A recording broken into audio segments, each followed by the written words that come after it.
Hello and welcome to Culture Over Coffee, a podcast focused on improving company culture and fostering employee engagement. Every week we chat with experts and thought leaders about the latest information and proven practices you can use to reduce regrettable turnover, increase productivity on your team, and retain key customers. So pour a cup of your favorite brew and join us. I'm your host, Beth Sunshine, SVP at Up Your Culture and the Center for Sales Strategy. In this episode, we're beginning our season-long exploration of Engage 2023, our latest company culture and employee engagement report. Together with experts from both Up Your Culture and the Center for Sales Strategy, we'll be breaking down the data and contextualizing it all with actionable strategies to help you keep your company campfire roaring throughout the year. Joining me to dive into the employee engagement section of the report are a couple of Up Your Culture's awesome engagement specialists, Deborah Fulghum and Kelly George.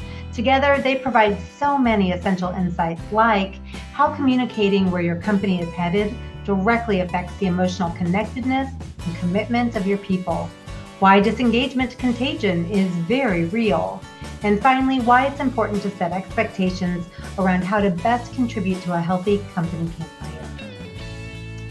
Deb and Kelly, I have been so excited to kick off the third season of Culture Over Coffee with you.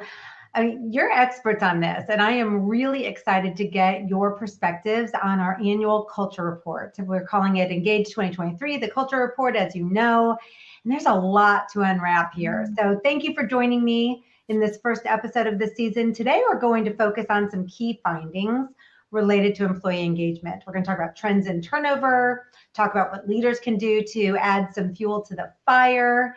And, I'm using the term fire for a reason. So just to set the stage for our listeners, we often, the three of us and the rest of our team and our clients, we often liken the three levels of employee engagement to what you would see around your company campfire. So if you were to picture all of your employees around that campfire, those who are engaged, they're the ones who are actively rubbing sticks together, they're creating sparks, they're stoking the fire. Those who are not engaged, they're lounging around, they've got their feet kicked up, they're letting other people do the work. And then there are the actively disengaged. They're the ones who are dumping water on the fire, removing logs. So, with that campfire image in mind, I think this will be fun to talk about. This survey gave us a great picture of what company campfires are looking like right now as a whole. And I'll start with you, Deb, just going in alphabetical order. I'd love to know from you, just in general terms, what were your takeaways from that section? There's so many good things. The importance of knowing where we're headed, being there together to stoke the fire.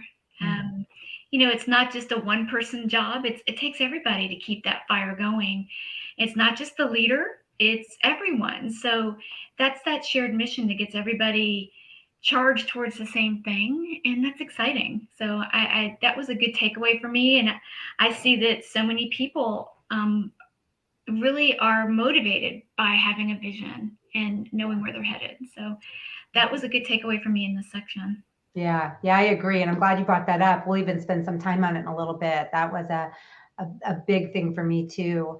Kelly, coming to you, did anything else stand out to you when you read the report related to just the company campfire and engagement overall? I was so excited to see that 77% of those who responded are all in. I just love seeing that they're feeling emotionally, just to what you were saying, Deb, emotionally connected and committed to their companies. They're feeling committed to the work they're doing. And that is definitely keeping those campfires burning bright every single day.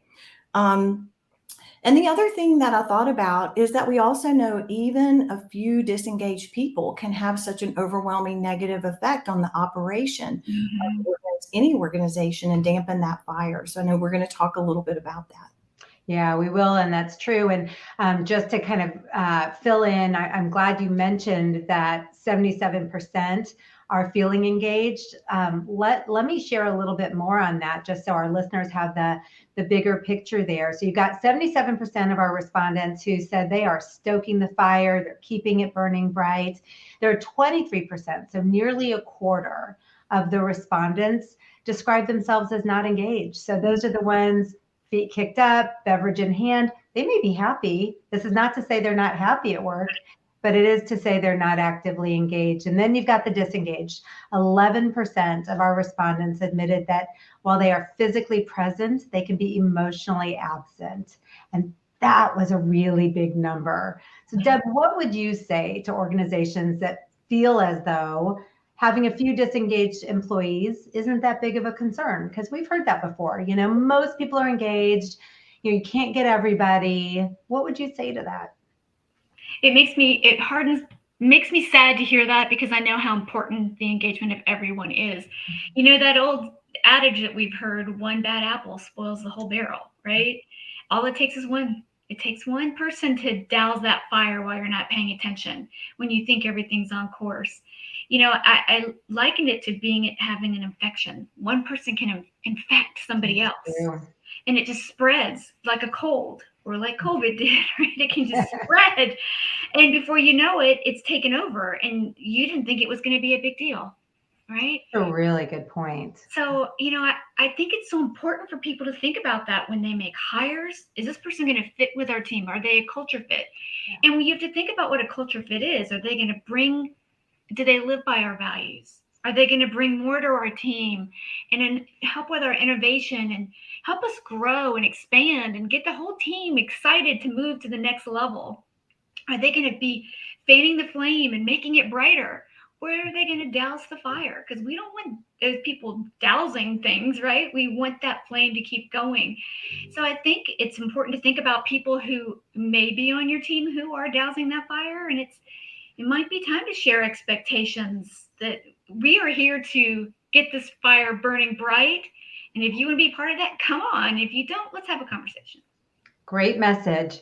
So Kelly, that leads to a question I'd love to ask you. We know how important it is for people to be engaged. We know that there are people dousing the fire. Deb was talking about the need for action to be taken. How difficult, in your experience, is it for an organization to increase engagement across the board and really create that kind of thriving culture where their people have their sleeves rolled up and they're all in? Yeah, that's such a great question. And, you know, Beth, if you're starting from scratch, it's hard. To create a culture of engagement takes a lot of time. It takes effort. It takes commitment. And as Deb said earlier, it's from both the leaders and the employees. You know, it's a joint effort. So it takes a lot of attention, it takes a lot of nurturing, and it's not a one and done kind of thing. It's a forever kind of thing. But over time, if you build good habits, it will definitely feel easier and become more second nature. Absolutely. You know, we've run engagement programs many times together, and we have seen, just kind of listening to you say this, examples where people kind of at the beginning, they were engaged, leaders were engaged in the program. They were like, excited to make change. They did whatever they had to do. And then they kind of felt like, all right, done. Mm-hmm. And so you saw some slowdown in some areas where they weren't building those habits you talked about. I think that's a really important point. Yeah, that's right.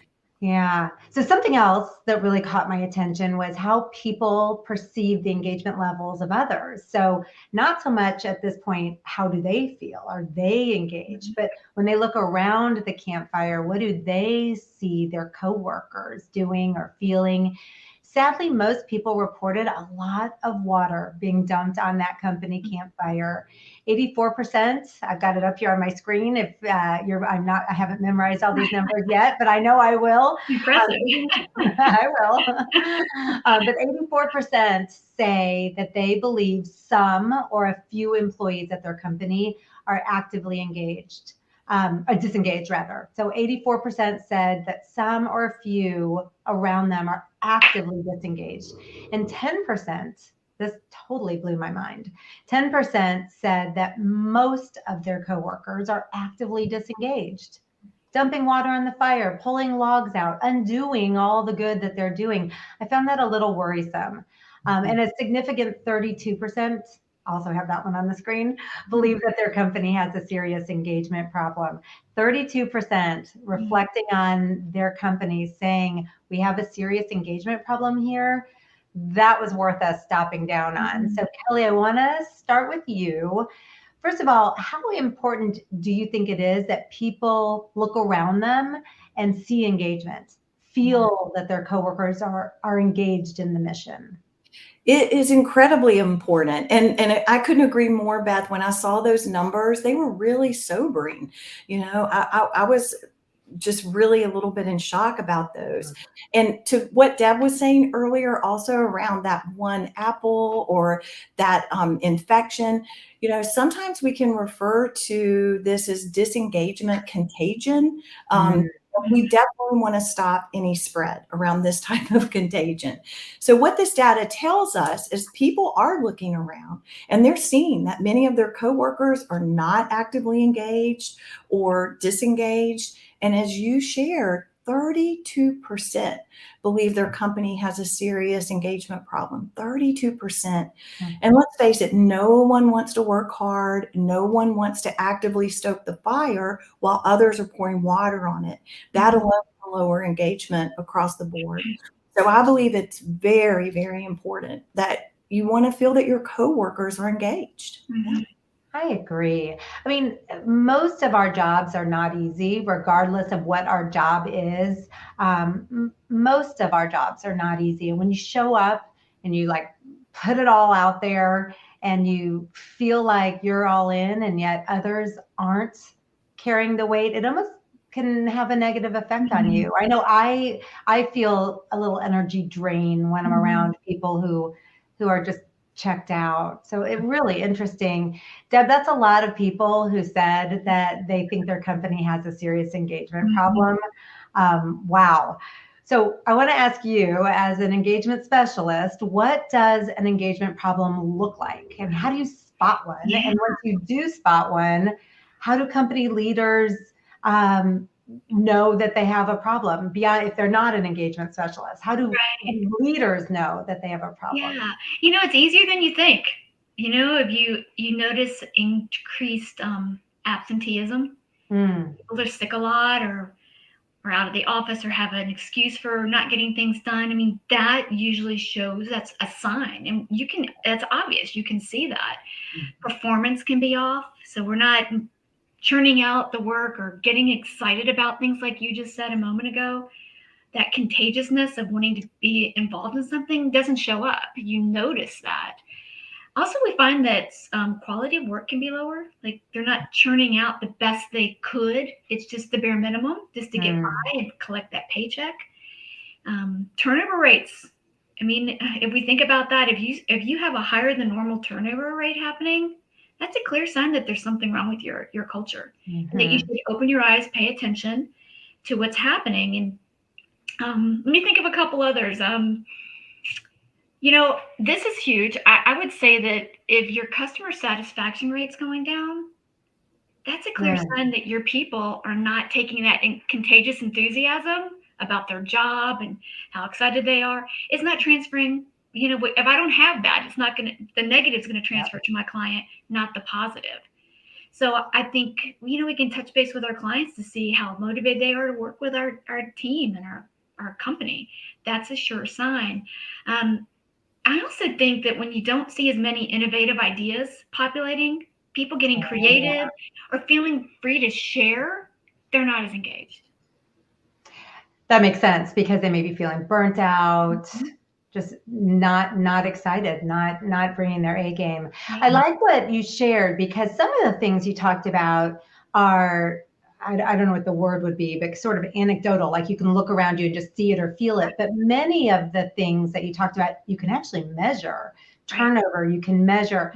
Customer satisfaction, you can measure. Even quality, productivity. So lots of things to keep your eye on very specifically. And then when you put those data points together over time, think, could this be an engagement problem? Right. Yeah. Oh, I like that. All right. So we've talked about some kind of, down information here, not all so feel good. So I want to move on to something that's a bit more feel good. When asked about their company culture overall, This is a good number. Mhm. 76% reported that they felt it was improving. And I like that, especially because when we compared it to last year, that's up from 69% last Mhm. year.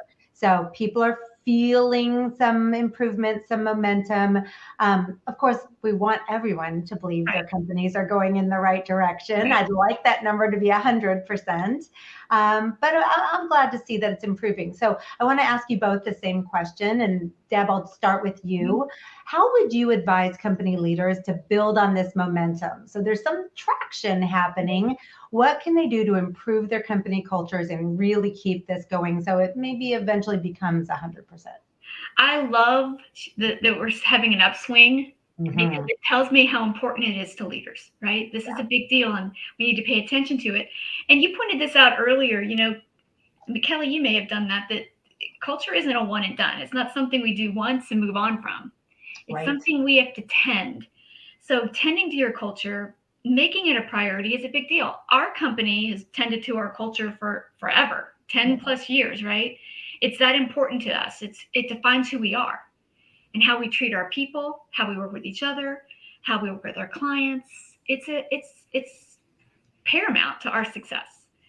I like to think of culture like a garden, and I'm a huge gardener. And I was about to say that's a perfect analogy for you.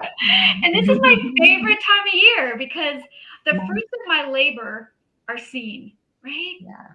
I spend fall planting bulbs, pruning, cutting back. I know when to cut my hydrangeas back so that they really give me the best blossoms in the summer. I pay attention to all that. I water, I fertilize, I make sure I mulch to keep the moisture in. I mean, it's a constant thing. Yeah. And in the spring, I'm still doing that. And then in the summer, what am I doing? I'm pulling weeds. I'm making sure the bad things don't spread like those apples, right? So it's very much that if I didn't take one weed out, what happens to the rest of the garden? It gets overtaken by weeds and it's not beautiful anymore. And for me to keep that beautiful garden, or for people to keep their beautiful culture, it's something you have to work on all the time. But it should bring you joy like my garden does for me. But it's not something that it's a one and done. I want to share this waving of the wand thing. And I think about Disney World or Disneyland. Yeah. When you go, and you may go one day and the next day you're like, gosh, what do they do? How do they keep these flowers and these gardens so beautiful? Well, it's Disney magic. As soon as the park closes, there are people who are replanting, rearranging, pulling out dead, putting in better. They're making sure that when you walk in, you're awed. So it doesn't just happen. Somebody is intentional about it all the time. And I think that's what we have to do with our cultures. We have to continue to have that excitement to bring that culture to its best. And that takes time and intention. Yeah, I think just the imagery of the garden and the extremity of Disney, their gardens, that's a really nice mental image you've left us with. Thank you for that. Kelly, how would you recommend that leaders improve their company cultures if maybe they've spotted an engagement problem, or they are one of those who are feeling some momentum, but they're not there yet? What would you recommend? Well, here's some more good news on the good news note. There's so much that leaders can do. So there's lots of things we can do. One of the things I believe is that leaders need to look first at themselves. Start with themselves. Are they themselves engaged? Because we know that engaged leaders are the ones who inspire and motivate employees to perform, right, at their best. So if you're a leader, can you answer yes to knowing your why and your sense of purpose in your work? And then again, do you live by your company's core values? And are you holding your team accountable to them?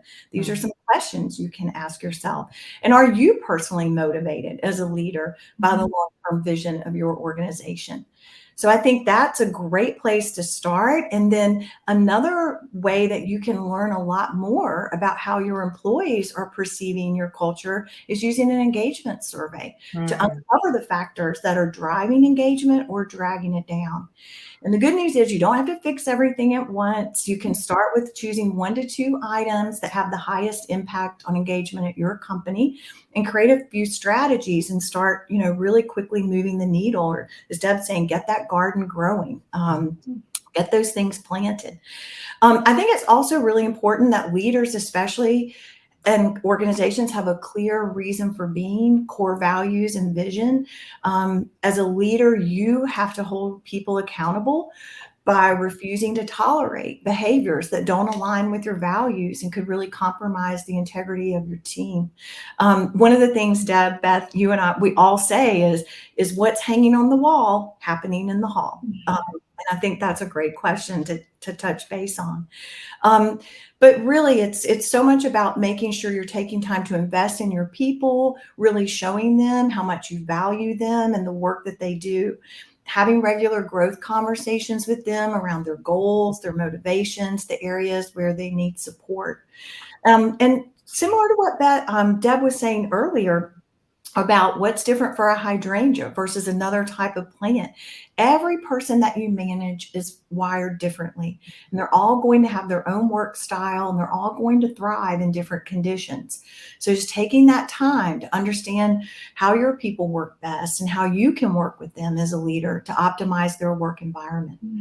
Those are some good places to start. Wow. So many good tips there. So many good tips. And I like the way, I don't know if you did this intentionally, but where you started was look in the mirror yourself. Start with, how do you feel? And you guys will have to correct me if I'm wrong, but I think the stat we share is that if a leader is engaged, their people are 3 times more likely to be engaged. Do I have that right? Yeah. So I love that that's where you started. Well, look in the mirror, really take stock of your own engagement, your own feelings. And then you gave some great tips ending on just the individualization that goes into treating each person the way they need to be treated to feel engaged. I hope everybody's taking notes. Really good stuff there. I want to talk to you about what happens when people don't have the information they want and they need.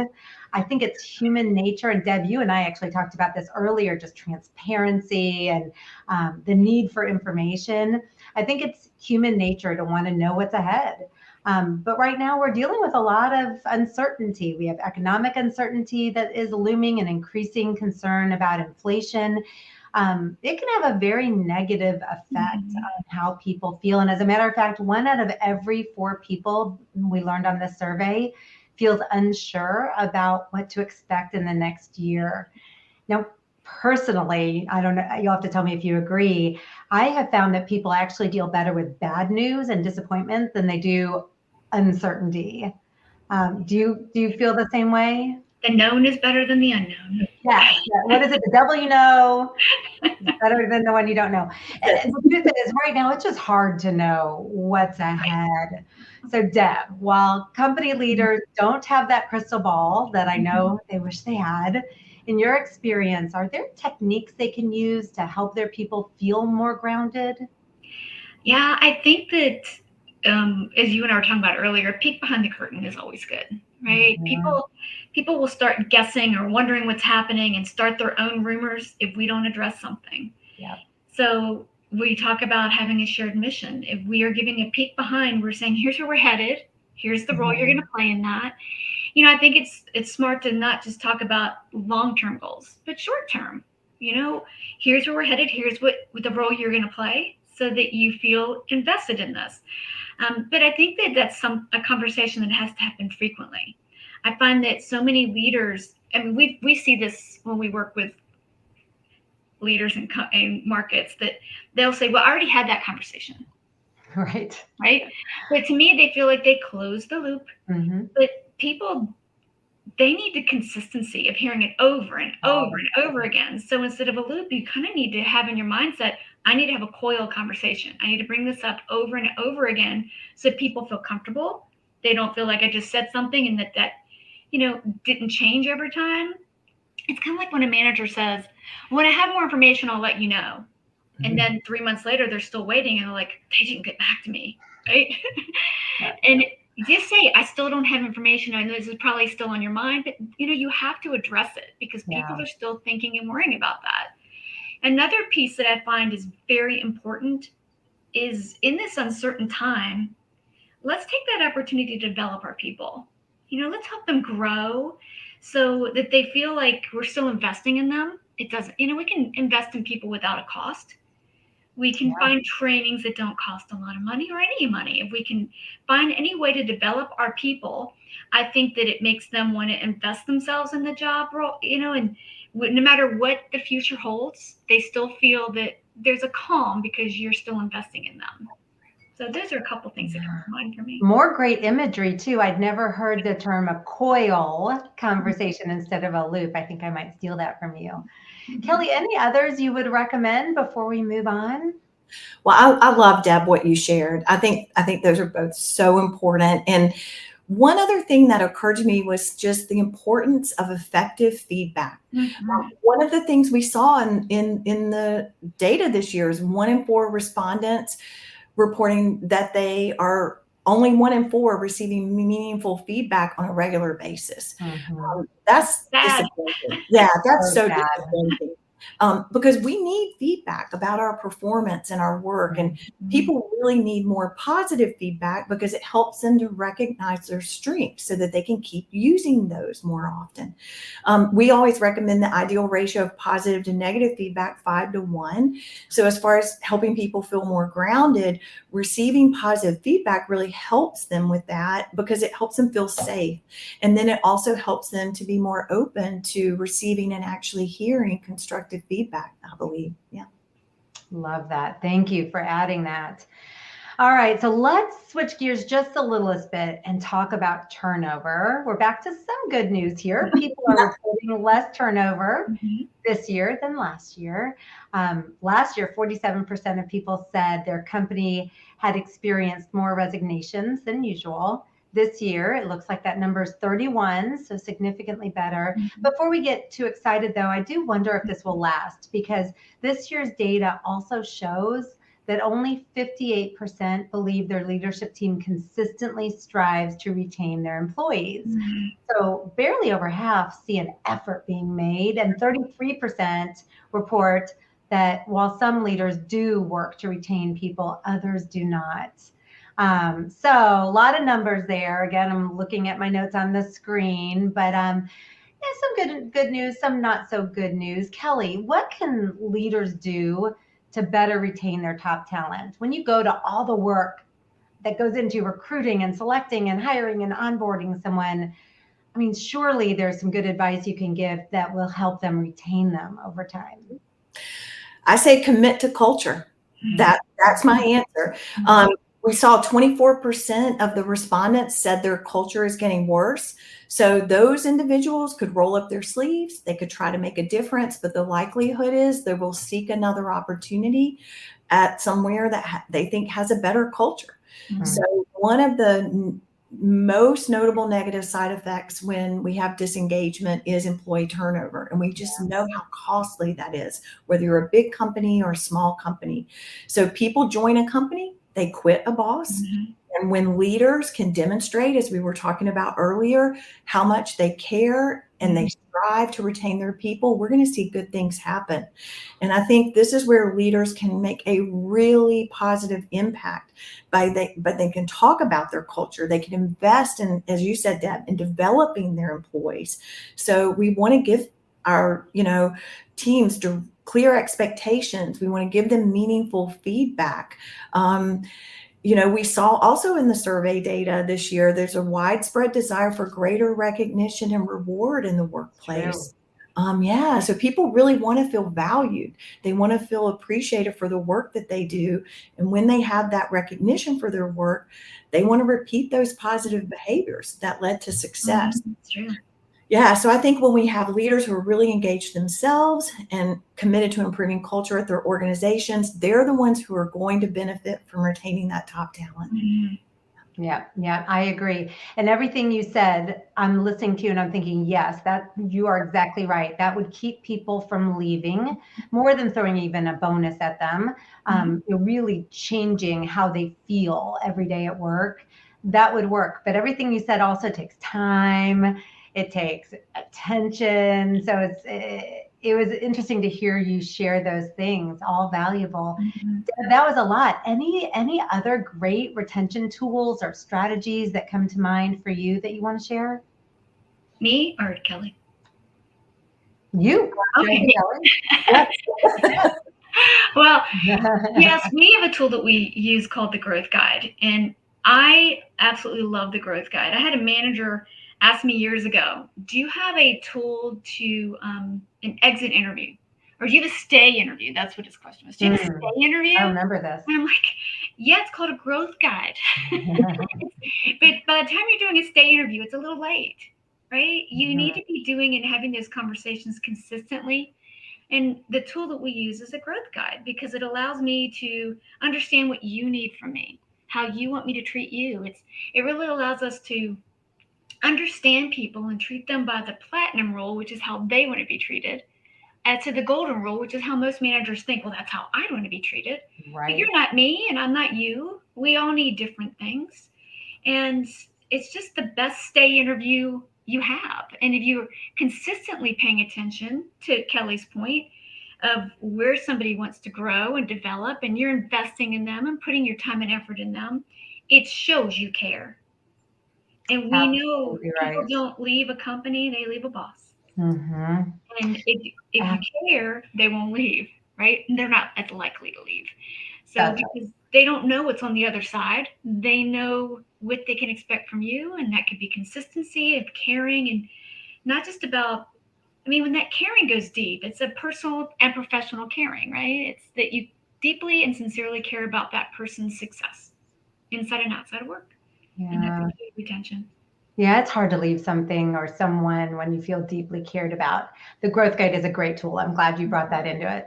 Yeah. All right. So that brings us to our last question. And it's a simple one, but also very hard because I'm going to make you think of only one thing that you would recommend that leaders do, or I'll even just say people can do to better contribute to a roaring campfire. If you could recommend one thing, what would that be, Deb? I would say set expectations about how we build that campfire and how many people need to be, how everybody needs to be contributing to that campfire, what's allowed and what's not allowed. And if you want to sit around this campfire, here's what you're expected to do. I think expectations are huge and you make no exceptions to those expectations. Yeah, I like that. I like that because your culture is what you will tolerate. Right. I really like that. Good message to end on. Kelly, how about you? If you could only give one suggestion, one recommendation, what would it be? Make sure you're all in. If you're a leader, make sure you're engaged. Make sure you're actively rubbing those sticks together to create the spark and stoke that fire. Engagement, I think, really begins with the leaders. So, just making sure you're all in with your emotional connection and commitment to the company. Awesome. Thank you both for spending time with me today, talking about culture over coffee. I know we chat about these things all the time, so it's kind of nice to do it in this kind of a forum. You've shared tons of information and ideas that will be valuable for anyone listening. So for everyone listening, I'm going to drop Deb and Kelly's LinkedIn information in the show notes so you can connect. I'm also going to add a link to the Engage 2023 Culture Report so you can dig into that data yourself. And both Deb and Kelly mentioned throughout this how important it is that as a leader, you feel engaged and have a sense of what's going on around you in order for a culture initiative or an improvement engagement to happen. So we're also going to put in there's a self-inventory that you can take just to give yourself some ratings and see at the end what you come up with. It'll tell you really how your culture compares to a healthy culture, and you can get a sense of what your campfire might look like. So you can find those in the show notes. As we wrap up, I just want to remind everyone listening that regardless of what role you play in your company, a strong company culture begins with you. Thanks so much for spending time with us on Culture Over Coffee. If you've enjoyed the conversation, be sure to subscribe and join us for every episode. For more helpful information on the topics of company culture and employee engagement, visit us at upyourculture.com.